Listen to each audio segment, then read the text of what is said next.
আরে ও ললিতা, কৃষ্ণকে ভালোবাসে না, সবাই কৃষ্ণকে ভালোবাসে, কিন্তু কলঙ্কের বেলায় শুধু রাধা। এই যে তার প্রমাণ, কৃষ্ণকে যে সবাই ভালোবাসে। এই যে মায়েরা, রাধারানীর স্বামীর নাম কি জানো?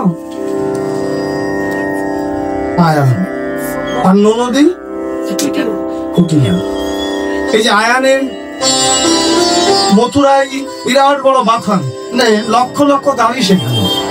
তা অনেকদিন এই গাভীগুলোকে দেখাশোনা করতে গিয়ে রাত্রিবেলা ঘরে ফিরতে পারে। এখন জটিলা আজকে ফিরতে পারেনি। জটিলা ডেকে বলছে কুটিলাকে, হ্যাঁ রে ও কুটিলা, তোর বৌদি নববধূ একা একা থাকবে ঘরে, যা তোর বৌদির সাথে গিয়ে রাতটা থাক। এই যে কুটিলাকে সঙ্গে করে রাধারানী শুয়ে আছে। মধ্য রজনীতে রাধারানী স্বপ্নে কৃষ্ণকে দর্শন করে, কৃষ্ণকে প্রেমালিঙ্গন দিয়ে কৃষ্ণ কৃষ্ণ বলে কুটিলাকে বুকের মধ্যে জড়িয়ে ধরে কুটিলার অধরে চুম্বন দিয়েছে। আর কুটিলার ধ্যান নেই, এই ঘুম ভেঙে গেছে। সঙ্গে সঙ্গে খাট থেকে নেমে বলে, ও এই ব্যাপার, বেশ, এতদিন লোকে বলতো আমি বিশ্বাস করিনি, আজকে নিজের চোখে দেখলাম, বেশ, রাতটা আগে শেষ হতে দেব। এই বৃন্দাবনের বাড়িতে বাড়িতে কি ভেড়ি মিটিয়ে বলবো যে ওই নন্দের বেটা কালার কেলে ছোড়ার সঙ্গে তো কি ঢলাঢলি চল। সঙ্গে সঙ্গে রাধারানী কুটিলার হাত ফেলে জড়িয়ে ধরে বললেন, ননদী দোহাই গো, যেটা বলেছ আর বলো। দেখো, আমার কথা যদি তুমি পাড়ায় পাড়ায় গিয়ে বলো, দোষটাতে শুধু আমার একার হবে তা তো না, এই বাড়িরও তো সম্মান নিয়ে টানাটানি। ননদী তুমি এর বিনিময়ে যা বলবে আমি তাই শুনবো। যে সুযোগ সন্ধান নিল, কুটিলা ডেকে বলছে, যা বলবো তাই শুনবি? বলে, হ্যাঁ, যা বলবো তাই শুনবো। বলে, তাহলে কথা দে যে তুই কৃষ্ণ ভুলে যাবে। রাধারানী নিরুপায় হয়ে করজোড় করে বললেন, কুটিলা, যদি কৃষ্ণের ইচ্ছা হয় আমি কথা দিলাম কৃষ্ণ ভুলে। এই যে সাধু সঙ্গের মহিমা, পরের দিন রাত্রিবেলায়ও আয়ান ফিরতে পারেনি। আর আজকেও কুটিলা রাধারানীর সঙ্গে করে ঘুমিয়ে আছে। এই যে মধ্য রজনীতে আজকে কিন্তু রাধারানী নয়, আজকে স্বপ্নে কুটিলা কৃষ্ণকে দর্শন করে বদনে কৃষ্ণ কৃষ্ণ বলতে বলতে রাধারানীকে বুকের মধ্যে জড়িয়ে ধরে রাধারানীর অধরে চুম্বন দিয়েছে। সঙ্গে সঙ্গে রাধারানীর ঘুম ভেঙে গেছে। আর খাট থেকে নেমে বলে, ও ননদী, আরে তাহলে আমি একা না, সঙ্গে তুইও, বেশ, রাতটা শেষ হতে দে। এই বৃন্দাবনের বাড়িতে বাড়িতে কি আমিও ধেড়ি গিটিয়ে বলে বেড়াবো যে কুটিলা নাম ধরে এই এমন করে এই সমস্ত কাজকর্ম করে বেড়াবো। কুটিলা একেবারে ছুটে গিয়ে রাধারানীর চরণ জড়িয়ে ধরেছে, বৌদি দোহাই না, যেটা বলেছো আর বলো। তবে কি জানো, শুধু আমি না, আমার মা জটিলাও কৃষ্ণকে ভালোবাসে। তার প্রমাণ একদিন পেয়েছিলাম না। রাধারানী কৃষ্ণের বাঁশি শুনে যখন কৃষ্ণ সেবার জন্য ওই কলসির মধ্যে করে ক্ষীর সর নবনী নিয়ে যাচ্ছে, জটিলা দূর থেকে ডেকে বললেন যে, বৌমা রাধে, আমি তো কৃষ্ণ বাদিনী, আর আজকে আমি তোমার কৃষ্ণ সেবার বাদী, আমিও দেখতে চাই তুমি কি করে গোবিন্দ সেবাটা। রাধারানী যেই ঘর থেকে বেরিয়েছে, জটিলা কি বলছে, হা হা বৌমা, কি অপূর্ব তোমায় লাগছে দেখ। তোমার শ্বশুর সমস্ত বৃন্দাবন খুঁজে খুঁজে এই বাড়ির বৌমা করে নিয়ে এসেছিল তো। আর যদি তোমার শ্বশুর বেঁচে থাকতো, এইভাবে তোমাকে দেখে কতই না সুখী হতো। তা বলছি বৌমা, প্রত্যেক দিন তো কলসিটা সোজা করে নিয়ে যাও, আজকে যদি কলসিটা একটু উপর করে নিতে, আমি একটু দেখতাম যে কলসিটা উল্টো করে নিলে তোমায় কেমন লাগে। রাধারানী সখীদের বদল করে তাকিয়ে তো চমক উঠল না, সর্বনাশ, এখন যদি কলসি উপর করে নি তাহলে তো ভেতরের ক্ষীর সর নবনী বেরিয়ে যাবে, উপায় কি? সখীগণ ডেকে বলছে, রাধা চিন্তা করিস, আমরা তো আছি, চল ভেতরে নিয়ে কলসির মধ্যে থেকে ক্ষীর সর বের করে এবার কাপড়ের শাড়ির অঞ্চলে বেঁধে আবার ওই আঁচলটাকে ওটিতে গুঁজে দিয়েছে। দিয়ে যেই ঘর থেকে বেরিয়েছে, জটিলা ডেকে বলছে, আহা, এই যে দেখো কলসিটা উপর করে নিয়েছ, কি সুন্দর লক্ষ্মী প্রতিমার মতো লাগছে। তা বলছি, সেই কলসিটা যখন উপর করে নিলে আঁচলটা আবার কেন গুঁজে রেখেছো? বলো, আঁচলটা আবার কেন গুঁজে রেখেছো? তাহলে ওটাকে একটু ছেড়ে দাও, আমি একটু দেখতে চাই যে আঁচল মাটিতে টানতে টানতে গেলে কেমন লাগে। রাধারানী সখীদের বদল করে চেয়ে বললেন, এখন উপায়?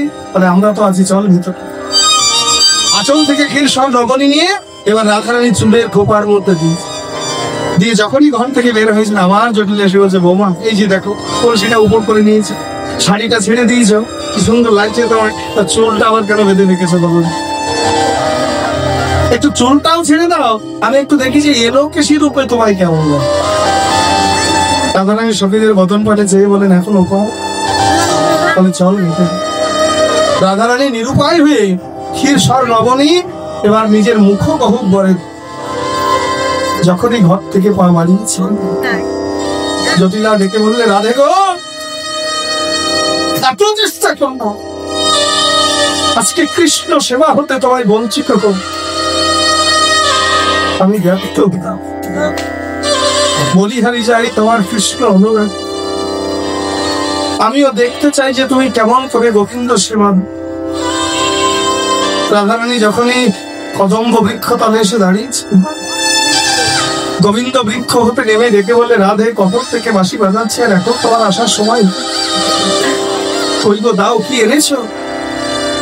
রাধারানী তো কথা বলতে পারছে না, শুধু নয়নের জলে বদন ভাসিয়ে অন্তরে বললেন হে গোবিন্দ তুমি তো অন্তর জানো, এমন এক ঘরে তুমি আমায় দিয়েছ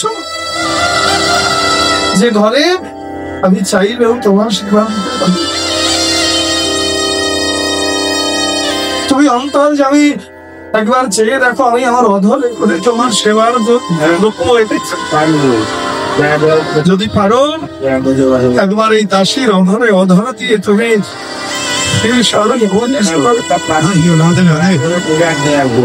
গোবিন্দ ছুটে গিয়ে রাধারানীর অধরে অধর দিয়ে ক্ষীরসর নবনী যখনই সেবা করছেন দূরে দাঁড়িয়ে জটিলা দুটি নয়নের জলে বদন ভাসিয়ে কাঁদছে রাধে এই মানব জনমটা পেয়েছিলাম একমাত্র গোবিন্দ সেবা করতে, কিন্তু আমি কত জনমের অপরাধী জগতের কামিনী কাঞ্চনে মোহ মায়া আসক্ত হয়ে একদিন আমার ভাগ্যে গোবিন্দ সেবা হলো। আমি জানি না আগত জন্মে আমার কোন কোলে জন্ম হবে, এখন মানুষ হয়েছে আবার আসবো সেই ভজন আমি করতে পারি। গোবিন্দ আবার যদি কখনো জন্ম দাও কীট পতঙ্গ পশু পাখি যে কোনোই জন্ম দাও না, শুধু এইটুকু করুন আমার করো সেদিন যেন আমি গোবিন্দ সেবা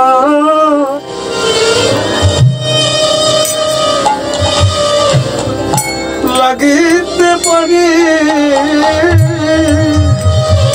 গোবিন্দ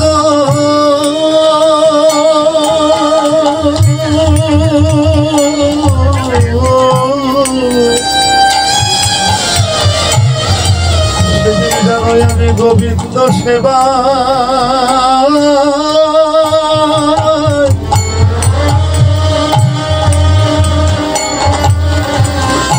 সেবায় লাগতে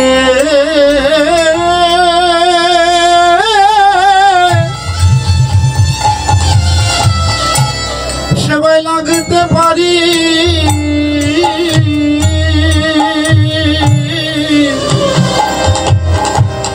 আমি কত জনমে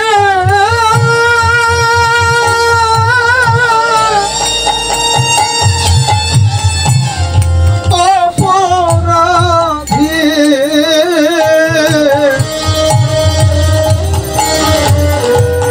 সেদিন যেন গোবিন্দ সেবা আমি লাগিতে পারি। আমি কত জানাবি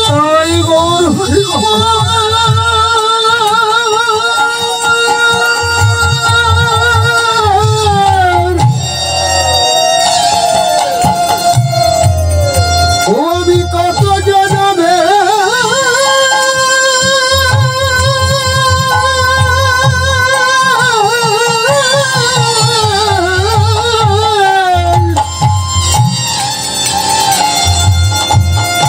ওই আমি কত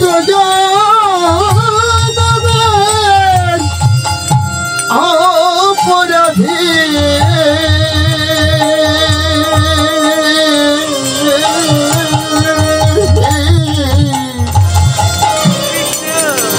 সেদিন যেন গোবিন্দ সেবা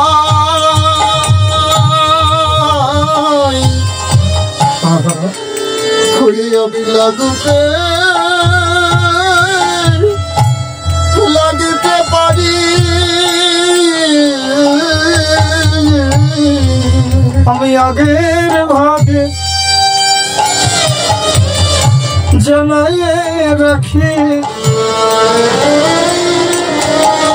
সেদিন যেন গোবিন্দ সেবায় লাগিতে পারি আমি আগের ভাগে জানাইয়ে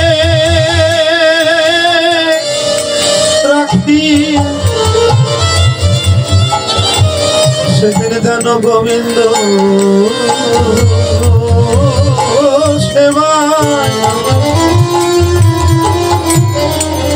সেবায় লাগতে পারি